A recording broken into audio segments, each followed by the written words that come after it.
Hello, I'm Steve. Today's episode we will be exploring the Baraboo Quartzite along US-12. It's windy and noisy due to traffic. I hope you can hear me. What you see behind me is Baraboo Quartzite and the outcrop we're going to be studying. The GPS coordinate I'm going to give is from the outcrop face on my left on the south side. So let's go take a closer look at the outcrop and get started.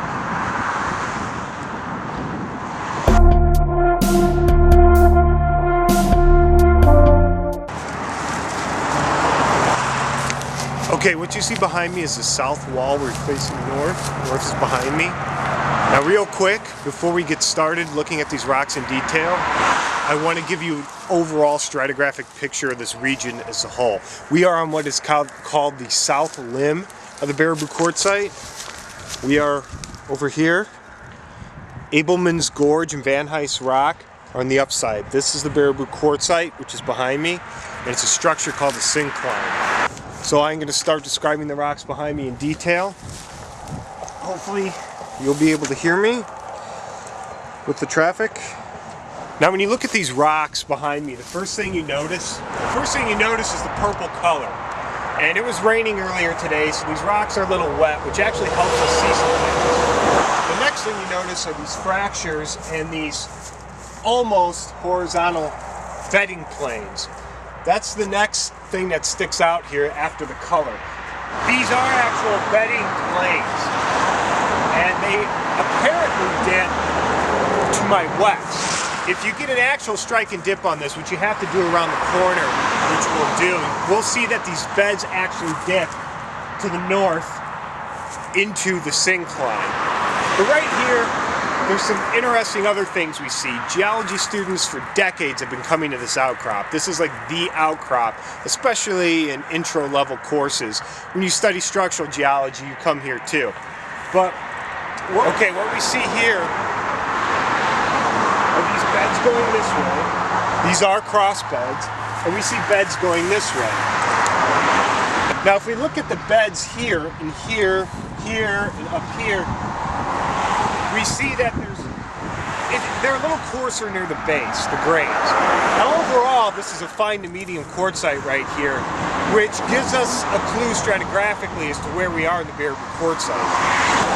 Generally, the Baraboo Quartzite shows a fining up overall sequence. That means the bottom of the quartzite, where it comes into contact with older rocks, is coarser and slowly becomes finer grain as you go up. But right here, there are some coarser grains in between the fine to medium purple quartzite. And like I said before, you see these cross beds which go this way. And then you see something else here. You see these big undulating beds in here. There's another one off to this side, right there. And you see them come over. And these big undulating beds are prevalent throughout this outcrop. Now you don't see it here, but we will see it maybe about 30 feet north of here.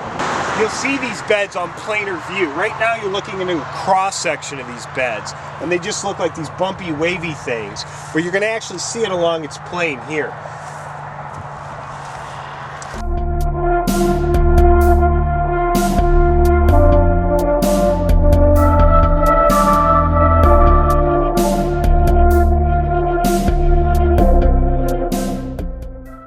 Quartzite generally is purple, but you see pink, and over here you see some lighter, light pink, almost white beds, and that's just natural color variation.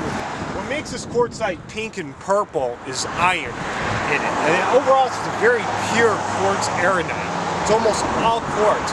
The amount of iron in this needed to color it is less than 2%. So we're going to move up north more along this outcrop. And there's some other stuff I want to show you.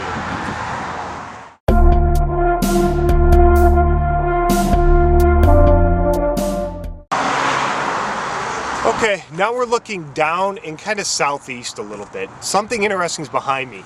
Remember those undulating waves I showed you before? Well, here they are in planar view. They're ripple marks, and this is the top of the ripples. Above it, what you see are more ripple marks. This is a finer quartzite. up here, almost what we call phyllite. And we are going to actually see some phyllite as we go north a little bit. This is our typical quartzite right here. And if you take a strike and dip on these rocks, they dip due east-west, they do strike a little bit north, a little bit, but they dip north, slightly northeast. And as you can see behind me here, this is the actual bedding plane. This was originally flat lying, that this stuff angles and dips, like I said, to the north, a little bit northeast. And unlike at Abelman's Gorge and Van Heist Rock, where the quartzite is turned on its side, it was originally, this whole thing was originally deposited flat lying.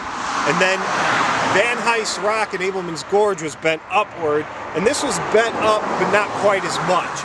We've got a 20-something, low 30-degree dip here. And this finer grain stuff starts to clue us in as to where we are stratigraphically in the quartzite.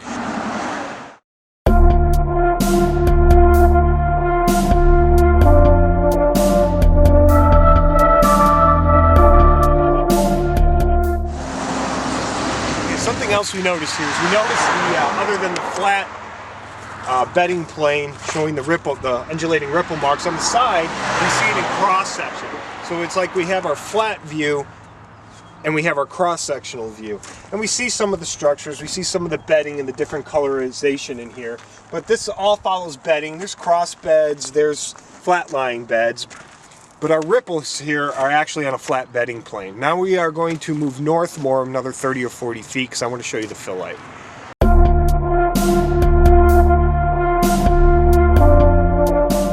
We see the phyllite that I told you about in the last section, the last exposure. The phyllite is a fine-grained rock. What we have here is we have phyllite, quartzite, phyllite, quartzite, phyllite, and up top more, and over here we have quartzite. And our beds are still dipping to the north at the same interval that they were at the ripple rock. I wanted to show you this part of the phyllite specifically because of this quartzite that comes like this. And we see some hematite in here, and there's some white quartz veins and stuff like that. This is what we call boutonage. And what this structure here that goes like this reflects, roughly, is our overall trend of our syncline. Like I said, you know, it comes like this, to the north, to the south where we are. But right here you see the same thing right here, reflected on a much smaller scale. And when this sandstone was metamorphosed into quartzite, some beds follow the overall larger structure just at a much smaller scale. Now if we go just up over here a little bit,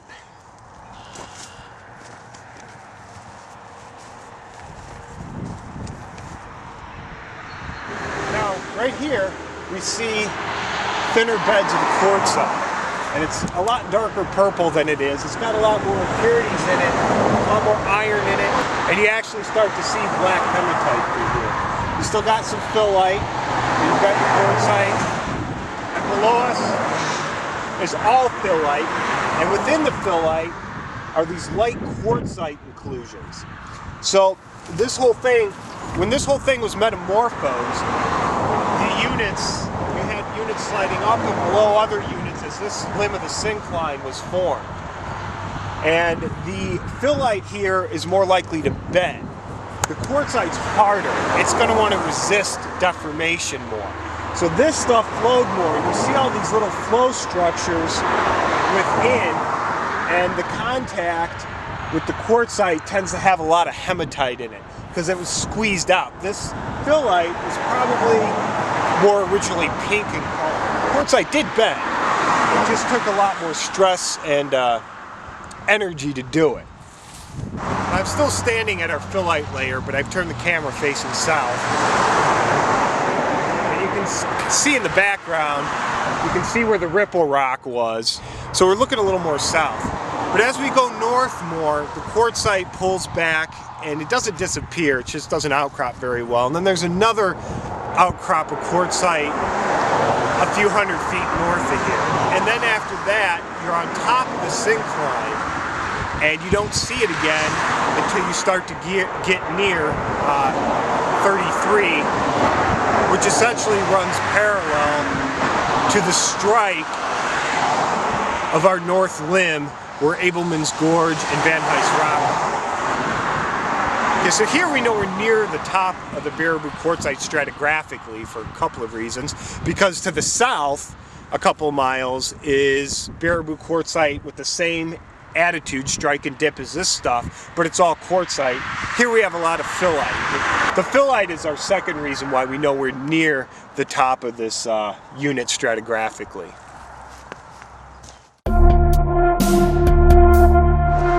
Before I wrap it up real quick, I just want to show you some of the quartzite up close. This is a lighter bed. So you can see the crystalline structure, and that's how you know that this is a metamorphic rock. Plus it breaks across grains. I thank you for joining us in our short geologic outcrop description along the east side of US-12 here, south of Baraboo, Wisconsin. And I hope you learned something today.